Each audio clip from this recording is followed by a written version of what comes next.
Petroleum मसनूआत की कीमतों में इजाफे पर अवाम ने तशवीश का इजहार किया है। कहते हैं कि हर हफ्ते इजाफा होता रहा तो महंगाई में गुजारा मुश्किल हो जाएगा। बहुत महंगाई है। जो 1000 रुपया दिहाड़ी लेता है वो कहाँ जाएगा? भूखा ही मरेगा। खाना पीना करे या मोटरसाइकिल पे आगे पीछे जॉब करे, क्या करेगा? नहीं, आम आदमी बिल्कुल नहीं अफोर्ड कर सकता।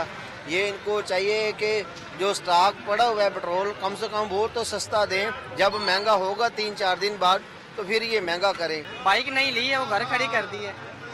क्या कर सकते हैं, नहीं फ्यूल डलवा सकते, इतना महंगा। हालत देखें, सुबह से निकले हुए 8 बजे से, अब टाइम देख लें अब क्या गई, अभी तक लाइनों में हम लोग खड़े हुए हैं।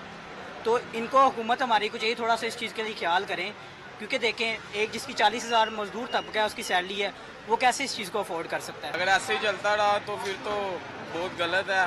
ये तो हमें पैदल ही आएंगे या साइकिलें लेनी पड़ेंगी। पहले नहीं अखराजात पूरे होते तो अब क्या होंगे और महंगाई ज़्यादा हो जाएगी इससे।